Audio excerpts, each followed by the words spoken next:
It's Game of the Year time, and that's always a fun time to talk about the best games that have come out over the past 12 months. I absolutely love talking to other people about their Game of the Year, and in this video, I'm going to talk about my Game of the Year. Now, a quick disclosure is that I don't play a lot of games, at least I didn't this year. I used to play a whole lot of games, but I didn't play a whole lot this year, and that really limited my pool. But I do think that when I do go out of my way to find games that I enjoy, that other people enjoyed. So if I see a game that a lot of people really enjoy it, they have like a 9 out of 10 rating, I will go out of my way and buy and play through that game because it's a good game, specifically for conversations and videos like this, so I can talk about them, so I can talk to them, and so I can compare and contrast with other games. So with that said, let's talk about my Game of the Year 2016.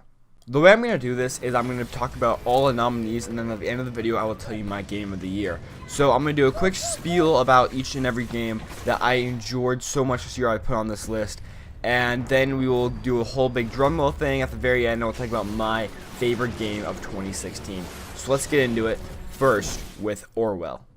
So Orwell is a game I actually haven't quite finished yet, but I've been following it all through the development cycle, and it is legitimately one of the most unique games I've ever played. The art style, for one thing, is something I've never seen before, but it is very impactful. It was actually a nominee for the most impactful game of the Game Awards this year. It lost to That Dragon Cancer, and I'm not going to sit here and tell you that a game about spying on the population is more impactful than a game about a little boy having cancer, because it's not. But that doesn't mean it's not good, or that it's not eye-opening. I encourage you to download the demo for this game and just test it out and think about yourself in contrast to the people you are researching. It's crazy how many little breadcrumbs we leave on the internet. Playing this game was one of my top experiences of 2016 as far as interest goes. You know, if you've been a fan of my channel, I'm pretty sure you didn't see this one coming because it's kind of out there. It's kind of a weird pick for my nominee list. But Overwatch. What should I say about Overwatch here? It's fun, that's for sure, and I've really latched onto this game. Just like the other 19.9 million people who play it, it's been a long time since I was able to go back to a game 6 months after its release. It's so diverse, you know, every single character is different and has a little Blizzard touch to him or her, or it.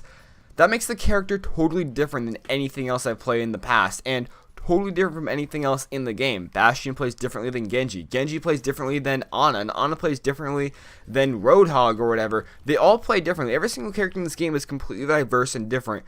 This game was really a breath of fresh air for people. After Call of Duty fell flat and Battlefield was more than 6 months away, Overwatch is really a big bright land of rainbows and unicorns for people who didn't really have a game to play that summer.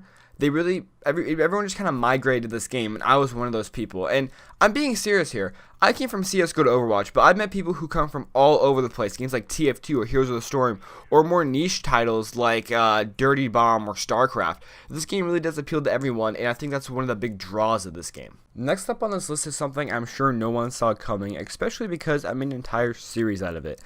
Civilization 6. I absolutely love the Civilization series. I'm somewhat new to it, though. There are people out there who've been playing Civilization for half their lives, but I'm new.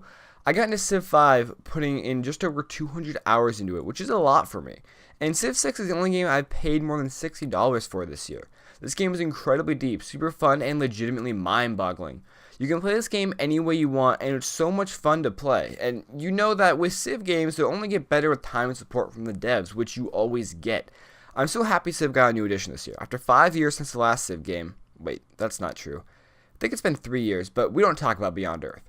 Anyway, after a few years of stagnant Civilization, this was a happy addition to not only the Civ franchise, but to my Steam library. Civ is such a great series, and really is the benchmark for strategy games on PC. Civ 6 has raised the bar, and I'm excited to see the support it gets in 2017. Next up on the list is Hitman. This game is great. I played the earlier Hitman games on and off, but the new Hitman game is a fresh start for the entire series. I think that is thanks in part to the technology. Now that we have CPUs like the 6700K and GPUs like the 480 or 1070, computers are really at the point where you can have such a huge open-ended game like Hitman. With hundreds of NPCs in one level, I think tech really caught up with the Hitman series this year, and for the first time they could really expand and give the full Hitman experience here in 2016. For me, the episodic format was awesome because every once in a while I would want to play Hitman and I would look to see when the next episode is coming out, and it would be like in a few days. They had an awesome release schedule that really quenched your thirst at the right time. I'm not going to go too much more in depth on this game because I do actually have a video on screen right now as far as like the review goes.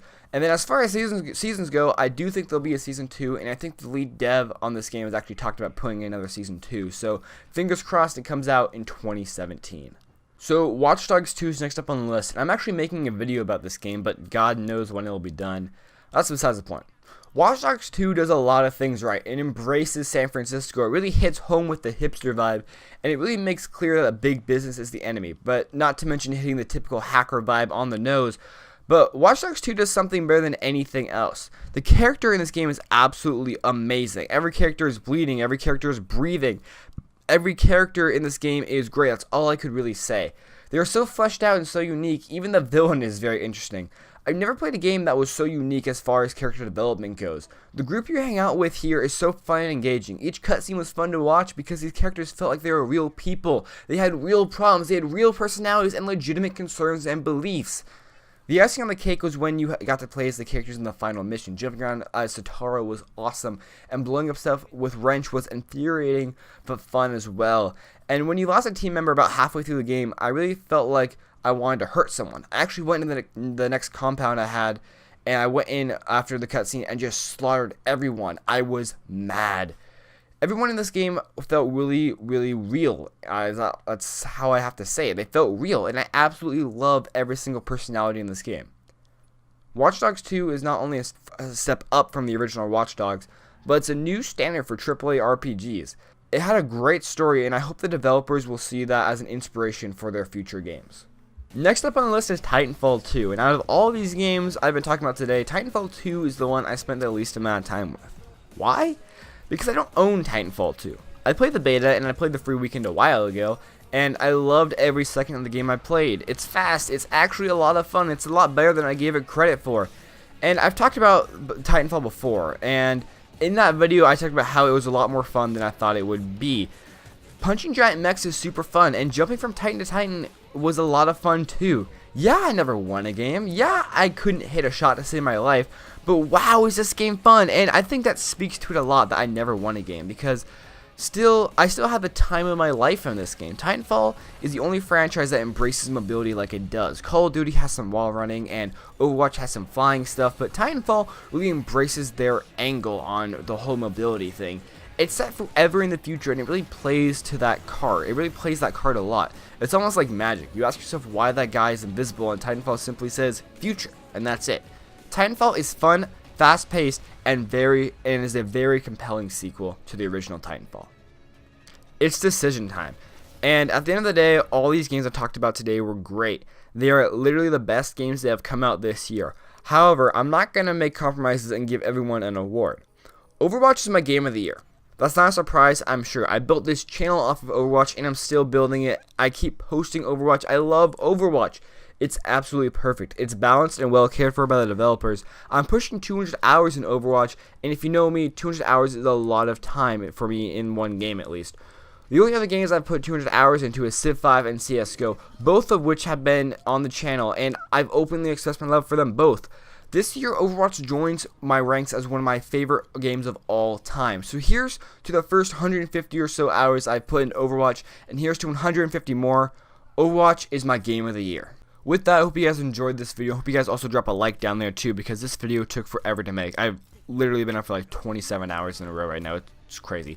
But no, if you guys have a different opinion, or if you guys have different games that you thought were great this year, go down there and tell me in the comments below, because I'm interested to hear what you guys thought about my picks. I want to hear your guys' picks.